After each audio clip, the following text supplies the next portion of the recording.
Hi guys, Todd here. This is a shot of my garden. It's been a very busy weekend, so my current project is putting in drip irrigation into my square foot gardening. So let me show you the garden here first. I have a bed here. This one is 16 foot long by 4 foot across, and let me see if I can find one right here. Don't know if you can see that. That's a nail. Over here I have another nail. That allows me to keep track of it year after year. I came through and I remarked the numbers here. There's a 1, there's a 2. With the sun beating down on them, they get kind of faded each year. But with the nails, I don't have to remeasure. I just know mark in between. So I have a sheet of paper. So I have this bed is my front left, then back there I have middle left, and then back left, and I don't even count the strawberry patches in between.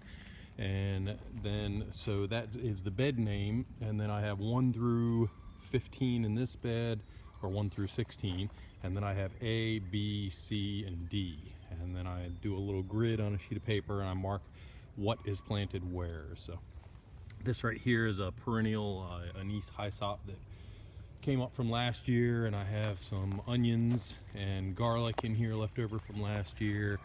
And this is my real perennial bed over here. So I have thyme and some lemon balm coming up. So let's see, this one is French thyme, that one is English thyme. I have some sorrel, I have some yarrow, I have a couple of different types of what do you call that, onion, garlic, I forget the names of these right here.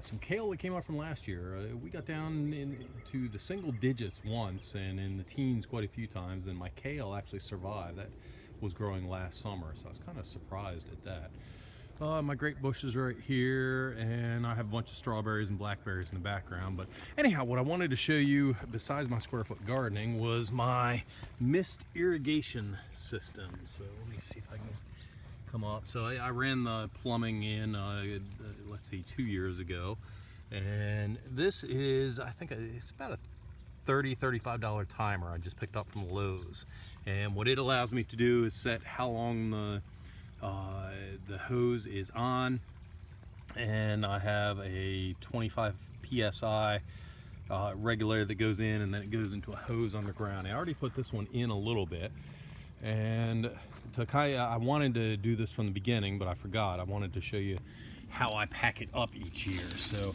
what I do is each one of these, it has a drip system every 1 foot, and which is perfect for square foot gardening. So I get 1 drip per square. So I go up D, down C, up B, and down A.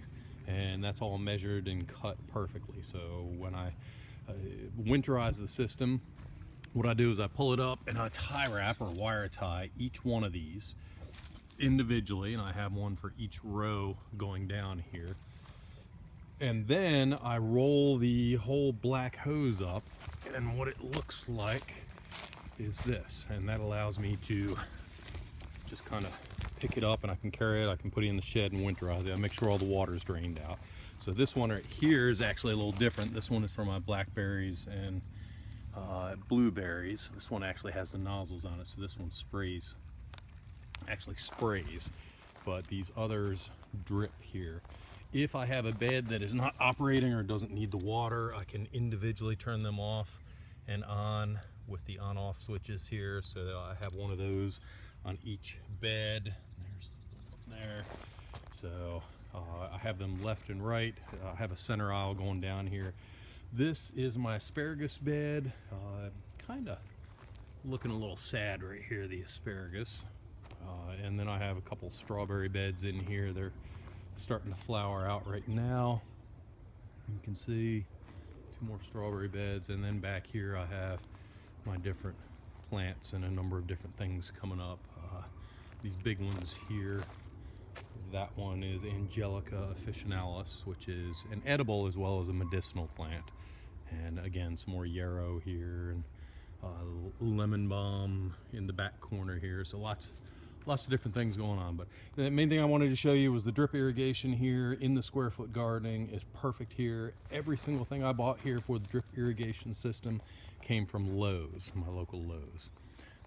While I got you here, I might as well show you what else I've been working on this weekend. This is time to de-winterize, or springize, I guess. I don't know the term for it, but to get the pond and garden and everything else ready for planting.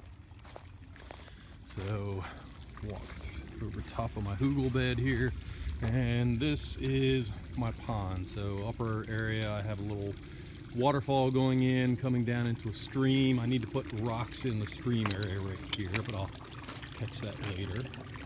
And then I had this down to the very, very bottom and had everything out, and I was cleaning it up. I had an issue with the pump last year, first time in about 5 or 6 years, and all the fish died. So I'm starting from scratch again this year. So I went ahead and drained all the water out, put fresh water in, cleaned everything up, added pond salt to it. I added some of the bacteria to help the filters and everything, got everything up and running. I'll let this run for about a week, and then I'll go ahead and get some fish in here. Probably start out with some goldfish, make sure they take, and then once they do, then I'll get the more expensive koi. But for those of you who have seen my the picture for the podcast, this is where it came from. It looks obviously a little different right now. This is springtime, just starting up, not much growth, but this is where it came from. This is in my backyard of my residence, and that is my hugel bed right there. So right next to my hugel bed. Anyhow, that's it for today, and I will talk to you guys later.